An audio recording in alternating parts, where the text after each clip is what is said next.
Welcome to another episode of the Spoon Mob podcast. This week, I am joined by Chef BJ Lieberman, making his return to the podcast, and we mainly chat about Ginger Rabbit, which is the new jazz bar and lounge that he opened with his wife Bronwyn and the rest of kind of the Chapman's team. It's all kind of different people involved with opening and becoming beverage directors and general managers and stuff like that. So it's their latest concept. They do have another one on the way, which we do touch on towards the end of this episode, Juarez, which hopefully I'm saying that right, which will be in the short north too as well.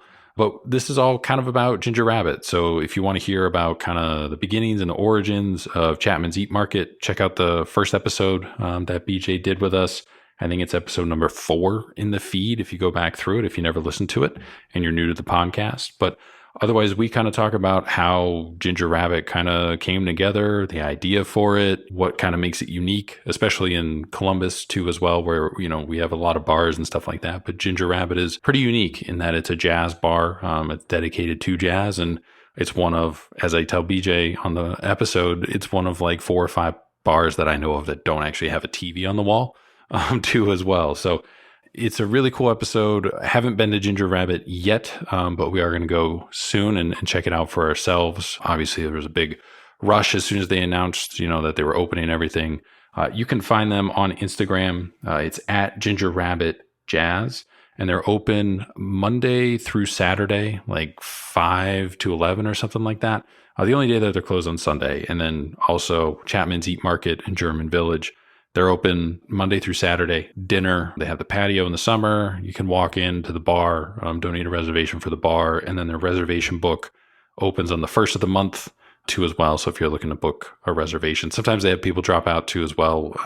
People make reservations in advance, something comes up. So sometimes you can snag a reservation that way. But make sure to follow them on Instagram for that restaurant too as well, at Eat Chapman's. You can also follow their other account, their bar account for Chapman's, at Drink Chapman's. And then BJ's personal account at BJ Lieberman. Follow us on Instagram too as well at Spoon Mob. We're on Twitter and Facebook. It's Spoon Mob 1, but mainly use the Instagram account. Check out the website, spoonmob.com, for contact information, different photos, links to all the different episodes of the podcast that we've done too as well. You can write in questions, comments, feedback, either through the contact portal on the website or email us directly, spoonmob@yahoo.com. And make sure to follow and subscribe to the podcast wherever you get your podcast from. New episodes drop on Thursdays that we've never had anybody on before.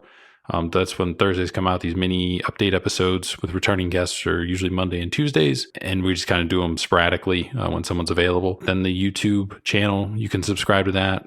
All the episodes come out there a week in arrears. So they'll premiere on all the podcast platforms first and then hit YouTube just because it's a different system, so not all the data funnels into the same thing.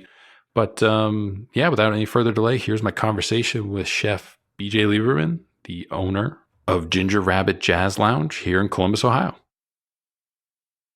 Since you were on this podcast last, a couple updates. You consulted on the menu for Freedom a la carte Cafe and Bakery that opened. You held an actual grand opening for Chapman's Eat Market, and you guys were included on the New York Times 2021 Best 50 Restaurants in America list. And you opened another concept, Ginger Rabbit, which is a jazz bar and lounge, essentially, in the short north. So with kind of all that being said, kind of recapping some highlights of probably the past year or so, what made you want to open like a jazz bar and lounge? Well, first off, I can't believe that it's been this long since we've spoken, that all those things happened in between the first time we spoke and now. I mean, when we moved to Columbus, it was always with our eye on doing multiple concepts. I've always wanted to do a bar. A jazz lounge was never really something specifically that was in our vision, but my kind of ethos is to not go out and look for a specific kind of space. Like, I want to open an American style restaurant or whatever and go and try and find a space to fit that, but to find a space that you really like and then figure out what you want to do with it. And that was kind of what happened with Ginger Rabbit. Is the wood company showed us the space that used to be Kingmakers probably right around the time that the pandemic started. And we were really interested in it for a bar, but then with the pandemic, we kind of figured no one would want to be going down to a 2,000 square foot basement, and kind of put the idea on the back burner. And it wasn't until last May, when I'm using air quotes for all those listening, the pandemic ended. a year ago that we kind of revisited the idea of that space. And it's in a basement, so it's always going to have like speakeasy vibes. So that kind of was a kind of like easy part of the concept. Is like, all right, we definitely want something that feels classic, a little bit timeless, a little bit stuck in the past, kind of thing. Gin is one of our favorite spirits between Seth and I, so we knew that we wanted to do something that was gin focused, and we were kind of thinking about things that would go with a gin bar. Like, what do you want the vibe to be and all that stuff. But it just so happened that during this time, I was kind of sitting on the couch with my computer doing work, and Bronwyn was watching the movie La La Land in the background. The very last scene, the main character gets his own jazz lounge, and they walk down there, and you see the jazz lounge, and like kind of just something clicked in my head where I was like, oh, that would be kind of cool. Like, Bronwyn's first cousin is a jazz musician. Like, he's very in the community. So I called him the next day and I was like, hey, like, you know, that space that I've been saying we want to do? I was like, what do you think if it was a jazz lounge? Like, do you think that would be something that would fly in the short north? Do you think that we could get the musicians to fill it out 6 nights a week? Like, what would that be like? And his name's Hayden. So Hayden was really positive on the whole idea. It's also really funny because I've told that story before and everyone like latches on to the La La Land thing, where it's like, oh, this is a La La Land inspired bar. And I'm like, no, it's not at all. Like, that was just the thing that like made it click in my brain of like, oh, like we could do a jazz lounge down here. So anyway, I basically handed off the music part of it to Hayden. And he came on board as our general manager. He does all the music booking. He completely set up the stage from start to finish, like consulted with a group called Sound Ideas to set up the soundboard, the PA system, how all the inputs on the stage work. We have a very, very high-tech system that we can record podcasts. We can record all sorts of stuff with our setup. So it's really, really cool.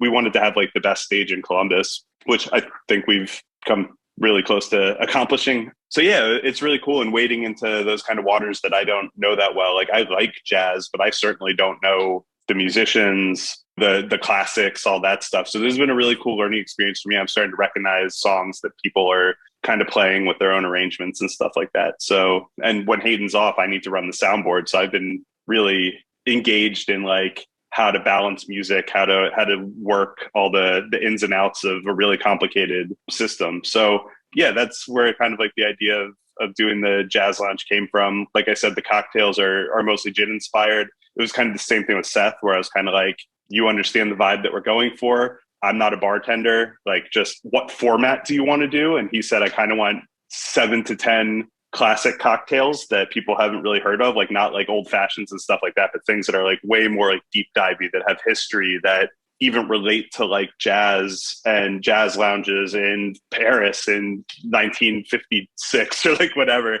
And then like 6 to 10 originals as well. So he just took the reins with that idea and just went with it. The cocktail menu he's come up with is amazing. And then we have like a build your own gin martini bar, but it's all gins that most people haven't heard of. So it's not like Bombay Sapphire and Hendrix and stuff like that. It's way more like deep divey, small batch gins from places you wouldn't think of. Like, we have a Spanish gin called Irem on the menu that is absolutely my favorite, like Eureka gin. And of course we have the local Watershed 4 Peel gin is incredible. We feature that in a lot of stuff.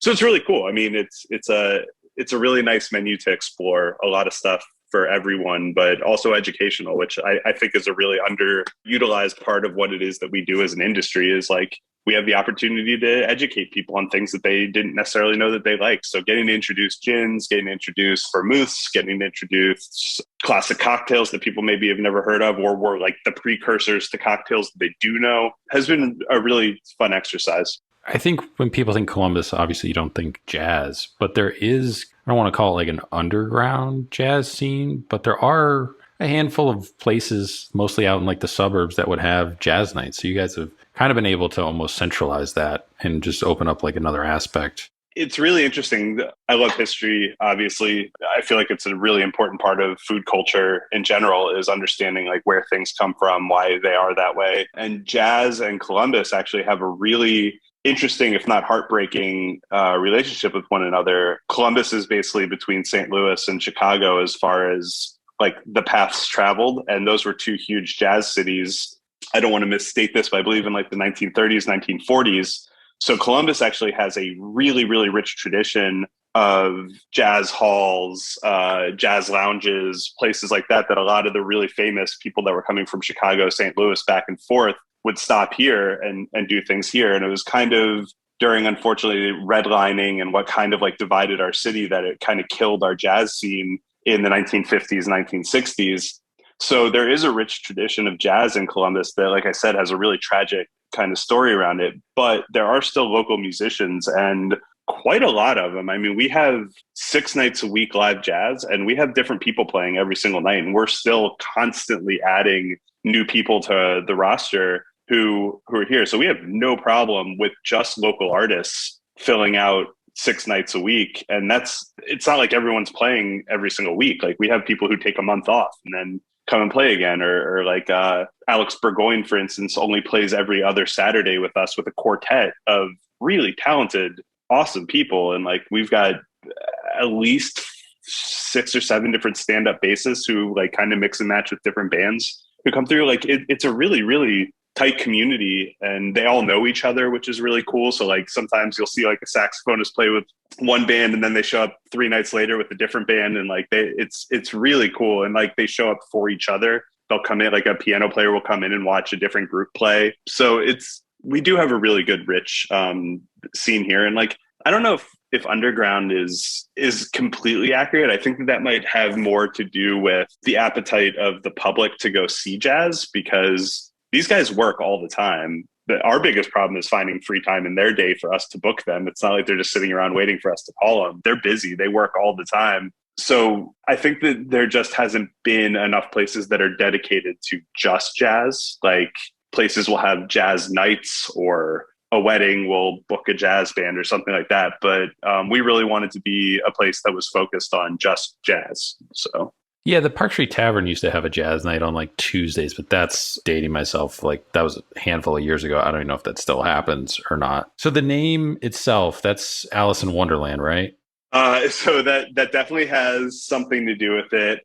To be completely honest, it kind of started off as a joke. We knew that we were going to do the Jazz Lounge, and we were kind of having like naming meetings, which are some of the most frustrating things to do. Trying to name something is like the hardest thing. We knew it was going to be gin focused, and it is down like a rabbit hole, essentially in a basement. And we just kind of jokingly started calling it the Ginger Rabbit. And after going through all these names and all these iterations of like, we knew that we wanted it to be something about a rabbit. I don't really know why, but we just kind of did.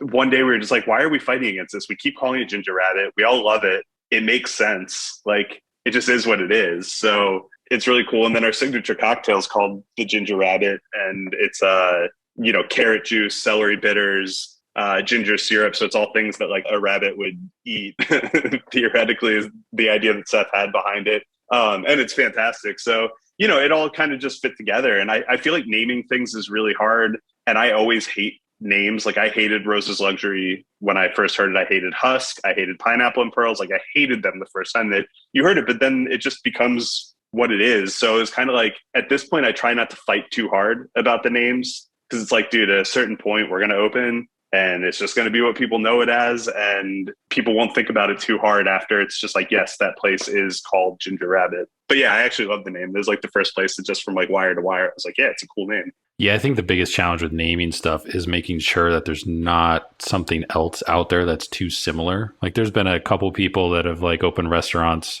that have found, they either opened or weren't able to grab like a social media handle right away or something like that. And then, some other restaurant opens and like people get some confused with somebody else or very similar names. Like I think it's like Cincinnati, Indianapolis, and Detroit. There's 3 restaurants and they're all like something in Real. There's like an Oakley's Fish House and there's like an Oak and Real. And then there's something else. And it's like, I always get them mixed up as to like which one's located where, because the names are so similar, even though none of them are affiliated with each other or anything. Totally. I mean, then there's silly things like Chapman's Eat Market. When we first did that, we bought chapmanseatmarket.com. And it wasn't until we started like typing it out with no spaces that we realized that it looks like Chapman Seat Market. So when I was trying to like get all of our purveyors and stuff like that, they're like, what, you sell chairs? Like, we're like, no. So that's when we changed it to Eat Chapman's. which now people come up to me, they're like, yeah, I really had a good time at Eat Chapman's. And I'm like, it's actually Chapman's Eat Market, but okay, whatever. It doesn't matter. You had a good time at our place. You're going to tell your friends about it. It's cool. I don't care if you call it the wrong thing. So like you mentioned, the space was previously Kingmaker, which was like a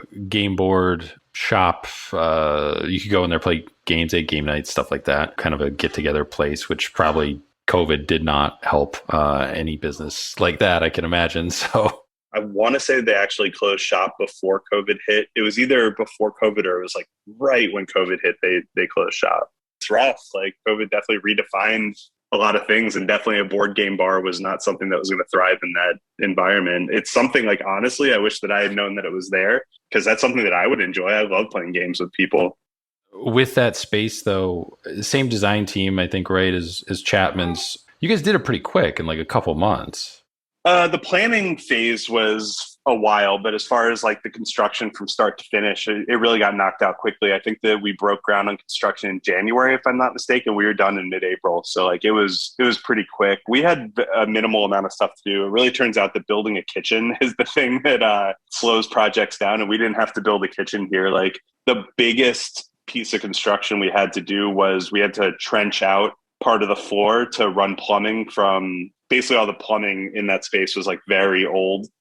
So we had to retrench for floor drains and stuff like that, because we also moved the bar kind of from like one side of the space to the other. So that probably took about 2 weeks to do the retrenching, the replumbing, and all that stuff. And then after that, it was just like go, go, go. Mostly like Chapman's, just aesthetic things like wallpaper, painting, redoing the bathrooms, just like Chapman's. It had a women's room and a men's room originally. We don't really believe in gendering the restrooms, so took the urinal out of one restroom, took the other toilet out of the other, and just made two really grand unisex bathrooms. We did the exact same thing at Chapman's. So, bathrooms are a vibe. We want it to be something that people can enjoy. So those are the biggest things we did. And then building the stage took a minute, but like it wasn't that much. Getting our ice machine in was our biggest struggle. It like showed up a day before we opened. That was like the only thing that was really a pain in the butt with that project. The rest of it was pretty smooth. I might be blacking something out. Like there might have been another struggle in there, but it was a very smooth project to get open. So as you mentioned, there's no kitchen. So you guys do like a menu of small plates, including tinned fish, which is pretty big in Europe, especially Spain. That's a big thing in Spain. What made you want to incorporate tinned fish in the concept? Because I feel like the only places you really see it are like big cities like Boston, New York, maybe you see it in Chicago. But what made you guys kind of want to bring that aspect into the situation? It's funny because I don't know if you meant for it to be, but that was a little bit of a leading question for something that I'm really passionate about, which is, Columbus is the 14th biggest city in the US, I think. We're a big city. Like we should be compared to, the New Yorks, the Chicagos, the Austins, the Phillies, places like that. Like, yeah, I know we're not as big as New York, whatever, but like we are a metropolis. Like we should take ourselves a little more seriously. And like, that's part of what I'd like to do is bring vibes that other cities have embraced here that like I've seen on my travels. Like I've been to Spain, I've been to Portugal. It's very common to have lunch and have really good sardines spread on some sourdough with really good butter. And I thought that was a vibe that we could like really thrive with. We found this company called Priori, Priori. It's actually out of Utah, randomly enough, but they are a really big importer of conservas from all over the world, not just Spain and Portugal. But we have some on our menu that are from Sweden, from Denmark, from Maine. Tin fish is all over the place. Like any seafaring culture has got a preservative kind of thing. So I've tasted probably 300 to 400 different conservas to make our menu of 10. The quality of this stuff is incredible. The craftsmanship, I guess, is the word that I'm looking for, of these products is really astonishing that you can have that in a can and have it be so nice. And we use Dan the Baker bread, who's local and incredible. We use local butter. We use local microgreens grown by one of our favorite farmers. It's that simple, just really good product. You make yourself a little open-faced sandwich and it's awesome. We also have charcuterie from Hungarian Butcher. We have a cheese plate with 2 different options of cheeses from Black Radish Creamery, also local. We have caviars, which obviously aren't local, but we serve it with Hen of the Woods potato chips and a local creme fraiche. So like we really wanted to show off kind of what Ohio has to offer along with things that are global that, other big cities, other places in the world have really embraced. And I feel like our feedback on it has been extremely positive. We've had a few isolated cases of people who are just like, I won't touch that. But I feel like you get that anywhere. That's not like unique to Columbus. I'm not poo-pooing on our clientele. Like, I think that there's just always going to be people who like, it's not their bag. I kind of get it. Like, tin fish is a weird thing for people who only grew up with like bumblebee tuna. So yeah, overall, our response for it has been overwhelmingly positive. It's been an awesome experience for me to get to learn a lot more about a lot of the methods that people use, a lot of the traditions behind this stuff, and yeah, really get to be a brand ambassador for some of these companies that like always reshare our Instagram posts from Spain, which is like so cool to me. Yeah, and we sell a ton of them. It's been great. For a lot of restaurants and like hospitality groups, a bar always seems kind of like the second concept, like the natural progression as they continue to open things. It's usually either a bar or like some sort of to-go fast casual kind of aspect. Why is that? Is that just it makes sense from like a financial perspective, like low expenses to open this thing and decent income, low overhead, probably don't need that many staff. If you're not even doing like a whole bunch of food, like then you don't need a whole kitchen team and kitchen supplies and all that stuff. Yeah, I think that definitely is a reason why that happens. I mean, expanding from one project to two projects is easily the hardest expansion to make. From 2 to 3 is a lot easier, and then every time that you grow past that, you just have so many people that are part of your organization who have opened things, that understand what our concepts are, how to translate all of our like behind the scenes paperwork and communication with the accountants and just like all the things that make opening a restaurant really difficult. Just any of the things that making running a restaurant easy. Where here, our director of ops, Pam, was the opening GM at Chapman. She literally set up all of our operations. So when we opened Ginger Rabbit, she was just like, I took all the things that work at Chapman's, wedged it into Ginger Rabbit. We took out all the things that don't apply. And here we are. Our infrastructure is fantastic. So we really hit the ground running like that. If it had been another full-blown restaurant, it would have been, I think, really difficult. So I think that from a strategic standpoint, doing something smaller that you can just pull a small team and get more people experience of like opening the next concept. So yeah, fast casual fits in that vibe. We definitely had considered doing a Chapman's Burger Market. Would still love to do a Chapman's Burger Market at some point, but I don't think that it's in our immediate future, or a bar. And those were kind of like our two next project ideas, before tackling another full-blown restaurant, is to get that experience of opening a second one under our belt. Now you are going to tackle opening another full-blown restaurant though, aren't you? Yeah, we are. At the same time, actually, that we signed the lease for Ginger Rabbit, we signed a lease for a restaurant that is a much, much larger scope, that's about a block and a half away from Ginger Rabbit, the short north, that we're going to call Hiraeth. It's a Welsh word. It's spelled Hiraeth. So it is definitely going to be a difficult one for people to pronounce. It's actually pronounced Hiraeth, but I will never hold anyone to trying to say it that way, nor will I say it that way when talking about it. Yeah, it's going to be a really cool concept. Everything's wood fired. So we have a 10-foot hearth that we have custom built from Grills by DeMint, which is a really, really high-end custom fabricator in Atlanta. So Wes, our head chef, and I flew down to Atlanta about 2 months ago and like literally piece by piece chose what we were going to do for this hearth. It's really cool. There's 2 different yakitori parts to it. There's a adjustable grill. There's all sorts of like pieces that are mutable, that like it could be a smoker box, or it pops off and then it can be wire racks that you can hold ducks on, or like whatever. So we made sure to set it up so that it can evolve along with the restaurant. And then there's going to be 2 bars in the space. It's 2 floors. So it's a ground floor entrance, and then you go down to a basement, which is where the kitchen and most of the dining room is. So it's like 1,500 square feet on the ground floor and then 4,000 feet in the basement. It's going to be really cool. And kind of the concept behind it is everything is forged in fire, like clay tiles or like charred wood tables. And yeah, just like a very primal but elegant feel to everything, which I think is a really cool duality to mess around with. Yeah, I mean, you've opened numerous restaurants before in DC, as we kind of covered before, and obviously you're doing it here again.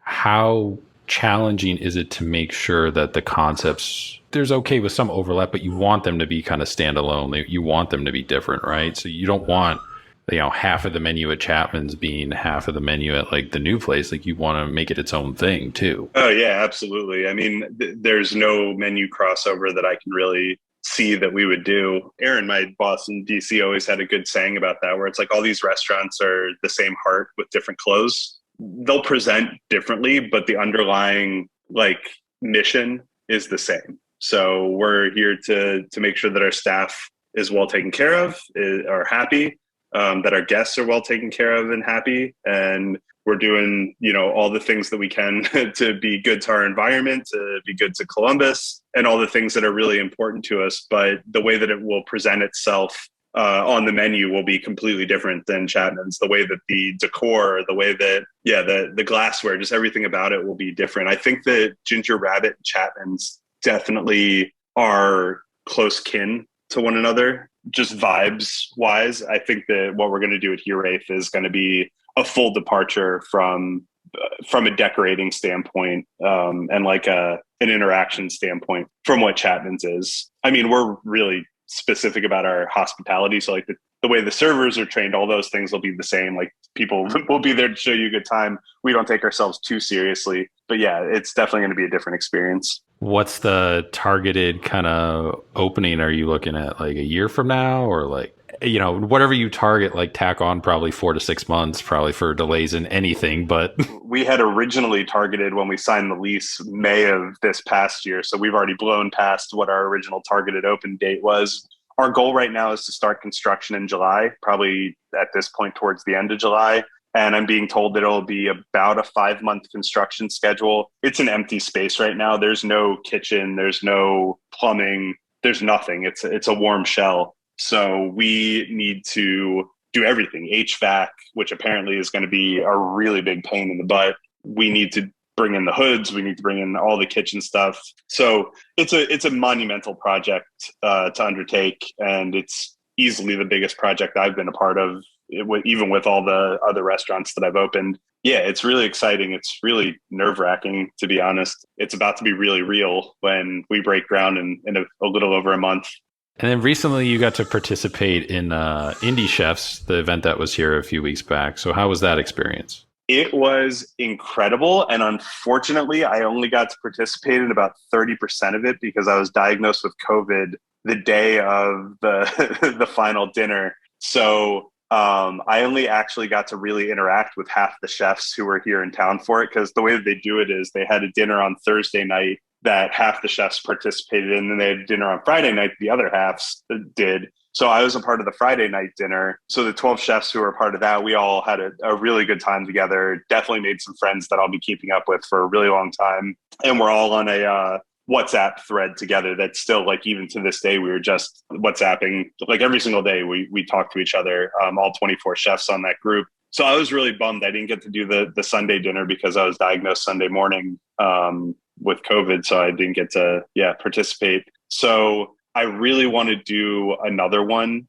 not in Columbus, like go somewhere else and do it, because I really want the full experience. I normally avoid kind of stuff like that. And I don't really know why. It's always such a massive time commitment. And I don't really like, some of these feel like really commercial. And I never really done any research about the indie chefs. And after doing it, it doesn't feel commercial at all. It really is a situation where all the chefs get to like work together, meet each other. That's like the whole point, is to create a community of people who support each other. And I already feel that. I mean, I don't know when this podcast is coming out, but we're recording this 2 days after the Supreme Court decision for Roe, overturning Roe. So we've all been texting each other about that. And at some point, Chapman's is going to actually host a dinner with a bunch of the chefs from Indie Chefs, with all the proceeds going to some pro-choice, helping people for abortion access charities. So we're going to figure that out. And hopefully it's something that we can continue to do as a group of chefs, is do a rotation of who's going to host dinners and stuff like that. I just volunteered Chapman's to be the first one. So I'm down to go and cook with other people for the same cause, as much as we possibly can. So it is really cool, and like that's the community that was built off of this dinner, or off of the event in Columbus. Is that we now have a group of people who have a common cause that I can reach out to about stuff like that. Like, hey, like, want to do a dinner that goes to this or that or the other thing, or who has a good restaurant account, or like, whatever. It is really cool that we built a good community out of that, and that's the goal. It seemed like it was a really cool experience for everybody involved. From the stuff that I saw, Matt Hagens, who came on this podcast a couple weeks ago, he kind of had a similar first inkling. He was like, why did I sign up to like work for free for like 4 days? Like, what am I doing? But he said it was a really awesome experience. I knew nothing about indie chefs at all. And Avishar texted me one day and he was like, I signed you up to do this thing. I was like, okay. And then I completely forgot about it. And then one of the organizers reached out to me and they're like, all right, we need all this information from you. I'm like, Avishar, what the hell did you sign me up for, man? He's like, just give me the information, you're doing it. I was like, okay. So that was as far as it was. And like, I'm really grateful that he did. It was, it really was a great experience. Like even the local chefs who I'm like friends with, Matt, Andrew Smith, Katie Randazzo, like all those people who participate, like I'm friends with them. We hang out, we do things together. We grew way closer doing the dinner than we had been. So yeah, it was just overall, a really, really positive experience. And if there's anyone out there listening to this who has the opportunity to do a dinner with the indie chefs, I 100% recommended it. It was a really positive experience that, like I said, unfortunately, I only got to do about 30% of it and would have loved to have been a part of the rest of it. But I'm gonna get a redo on it for sure. And then on top of that, we got to show off Columbus to all these people who like really enjoyed it, really enjoyed Columbus, are definitely coming back to visit at some point, who never would have maybe considered Columbus a cool food town before coming here and getting to experience some of the stuff. So yeah, it was I think overall positive for the city and positive for the participating chefs. Yeah, there's a lot of cool restaurants on the way. Obviously you guys got some stuff in the works. The Hilton's got like 3 new things that are opening. Josh Dalton's got some stuff opening. So there's a lot of stuff. We didn't see any like restaurant growth for a couple of years. A lot of that's because of COVID just kind of put everything on hold and nobody knew it was going to shake out. But now it seems like everybody's able to kind of start doing stuff again. So it'd be cool to see everything kind of expand and new concepts finally start to open. Yeah, and I think that there's a really cool transition happening right now where it's going from the more corporate, I don't have anything against Cameron Mitchell or any of the other like kind of larger groups that are around, from every space that opens up on High Street to having one of those places going in where landlords now are focusing on trying to get some diversity in who's taking these spaces, and individual operators are getting the first crack at a lot of these things. So like Avishar is opening some spots. I know that there's some other people who are looking around. And then honestly, I know a few people from out of town who are even looking here as possibly their next place to go. So you and I have spoken about this before, but I feel like I was in a really lucky position to be in Charleston when I was in Charleston, where it really went from transitioning from like a tourist Bubba Gump's, whatever kind of food city, everything with like crappy shrimp and grits on the menu, to something that was really chef driven and small operator driven. And then I feel very fortunate that I think I was in DC to see that same transition as well, from, power lunches, but everyone leaves the city to go back to the suburbs for dinner, into something that was a sustainable workforce, a sustainable economy of really amazing, vibrant restaurant scene that, it bore out all the way to getting a Michelin guide in DC, which I think if you told anyone in 2008 that DC would ever have a Michelin guide, they would have laughed you out of the room. And I see a similar transition happening in Columbus right now. And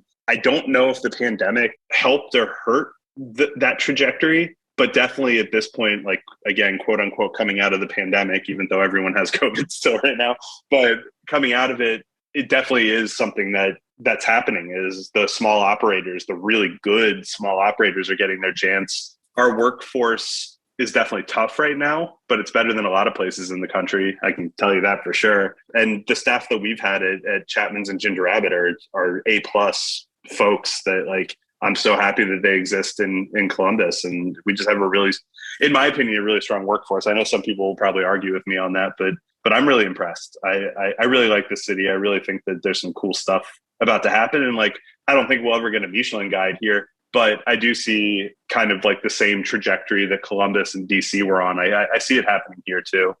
Well, Florida got one, Toronto got one. So if Columbus Board of Tourism wants to put up like $500,000, I'm sure they could get one. I would rather they use that towards like public transportation or something and get us something besides a bus line, but that's my own opinion. Expand the Chicago one to be like more of like the whole Midwest, or like the way that the DC one also includes the end of Little Washington, which is like legitimately an hour from DC. Like you could have gone to Baltimore for that or whatever. Like I think that getting some more regional stuff for the Michelin guides makes sense because I mean, if you think about what the actual goal of the Michelin guide is, it's supposed to be to get people to travel to places to eat. So like having a core city with then places that are maybe within 2-3 hours outside of that city actually makes a lot of sense to me for the way that the guides could work. Yeah, I think a lot of it, I mean, you can nitpick different parts of it. I mean, how relevant is it? You know, a lot of it's tasting menu or French or Japanese styled restaurants too, as well. Do people, I don't know, I feel like Columbus, you know, you get people that are out in the suburbs and they don't want to drive 20, 30 minutes to get to a restaurant, some of them. They're kind of in that old mindset where they're like, well, this is just where I am. And if I have to go farther than 15 minutes, then like, I'm not going to do it. It's like, yeah, but it's like totally worth it. So it's changing that mindset and stuff like that too. So, I mean, maybe, but that's again, like that's part of becoming, I don't want to say a real city. That's not the terminology that I want to use for it. I'm becoming a more legit destination city is that like traveling a half an hour in Columbus means driving 20 miles. Traveling a half an hour in DC means going 4 miles. So like there's a little bit of a like relativity thing here where like I drive out to Powell to go eat at Osteria, you know. I've driven up, I know Ghost Rider just went on hiatus for a while. I actually saw you there when we went up there. But like I drive up to Johnstown to go to Ghost Rider. Like I love traveling for food. And I hope that I drive down to Cincinnati for meals, hell. And that's something that happens in like good food cities is you need to work for it a little bit sometimes. You can't just go to your neighborhood spot all the time. Like I love that Chapman's is a neighborhood restaurant in German Village, but if it wasn't for people traveling from Bexley and UA and, you know, all over Columbus, like we wouldn't do the business that we do. So like I do feel like it is turning. So you're right. There are people who won't travel from Powell or wherever down to the city, but there are people who will do that, who will drive a half an hour. I think there's a whole other thing to be said about public transportation and how people get around. Like the fact that people go out to dinner and they're like, where's your park? Or like come to a bar and they're like, where's your parking? Like you drove, you knew you were going to drink tonight and you drove here. Like, I don't get that. Like, why didn't you Uber?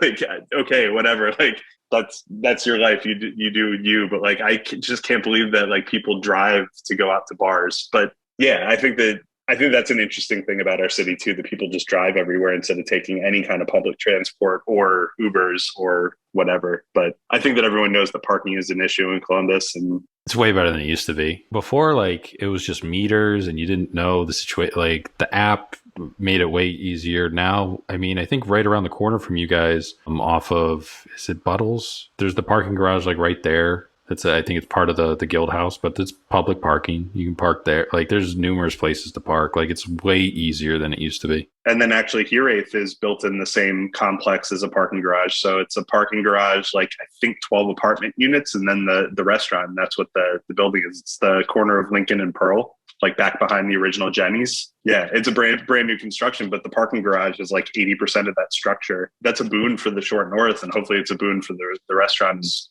as well. But you know, it's just an interesting thing to me that everyone drives everywhere. When, you know, in DC we would do, like Brown and I drove our car like maybe once a week. Besides that, like, and I know we had the metro, so like don't get me wrong, like I know that we had like different means of public transport, but like getting around kind of stinks. I understand, you live in a city, it is what it is. You sacrifice a few things for the convenience of like being close to restaurants and such. Ginger Rabbit, you guys are open Monday through Thursday, 5 to 10, Friday and Saturday, 5 to 11. And then reservations are not needed, but encouraged. Yeah, so we have 10 seats at the bar that are always saved for walk-ins. The rest of the tables can be reserved. At this point, the weekends are pretty booked out. During the week or hit or miss of whether or not you can get a reservation or not. And then we have live music. Again, Monday through Thursday, it's from 6 to 9. And then on the weekends, we have 5:30 to 10. We have an opener and then a main act. So live music every single night. When we're not playing live music, we only spin vinyl, jazz vinyl. So it really is like the consummate, or jazz lounge, I guess, as we call it. Yeah, we haven't had the chance to get there yet. As soon as we get a little bit more consistency in the schedule and are able to step away for 4 or 5 hours, we'll tie it into a trip downtown at some point. But yeah, we'll definitely check it out. It looks like a cool spot, and it's one of probably like 5 bars in the city that don't have TVs on the wall too. So Dude, I'm so anti-TV in a bar. Like, bars are meant to be like meeting places, like places to like meet people and share ideas and talk. Like, that is the spark of like taverns and like what they were used for. They were meeting places for the community. When you throw a TV on the wall, everyone's attention just goes right to a freaking TV. Like, we're just mindless creatures. Like, if there's something shiny on the wall, you just look at it. I want people to like talk and like have a good time. Like, yeah, if the OSU game is on, we might be slow. Like, go to a sports bar. I'm fine with that. Look at your phone, stream it, whatever. I want people to like be present, talk to each other, have a conversation. we'll see you soon. It sounds like the reception's been awesome for the first few months of opening. And I think you guys are, like you said, usually booked out on the weekends for certain. So I'm looking forward to getting down there, looking forward to updates on the new concept. And we'll be sure to have you back on when you guys get closer to opening the new concept, whenever that is. And we'll definitely be seeing you soon. Absolutely. Thanks for the support, man. Always love seeing you. Big thanks to BJ for coming back on the podcast, taking some time out of kind of his weekend, his morning, to come and chat about everything going on in Columbus, but also about Ginger Rabbit. So again, you can follow them on Instagram at Ginger Rabbit Jazz. You can also follow the Chapman's restaurant accounts at Eat Chapman's and at Drink Chapman's. His account is at BJ Lieberman. They'll have a new account for the new restaurant when it gets closer to opening, Juarez there, which starts with an H. But I don't know what the name of the account will be. But both properties right now, Ginger Rabbit and Eat Chapman's, they're both open Monday through Saturday. So make a reservation to either. I would encourage reservations. Obviously, the reservation book with Chapman's, by now, most of you probably know, opens on the first of the month, but you can check periodically, see if somebody canceled or something and something opened up. You can also walk into the bar there too as well. But you can follow us on Instagram too as well at Spoon Mob. Check out the website, spoonmob.com. Make sure to subscribe, follow the podcast on whatever platform that you use to listen to your podcasts. You can also check out our YouTube channel too as well, if that's your preferred player. It's always great to catch up with BJ, and I'm sure we'll be seeing and talking with him again soon, especially once they get closer to opening up the new restaurant concept that they're working on. But that's it for this week's kind of mini update episode. New episode on Thursday, and we will talk to you guys later.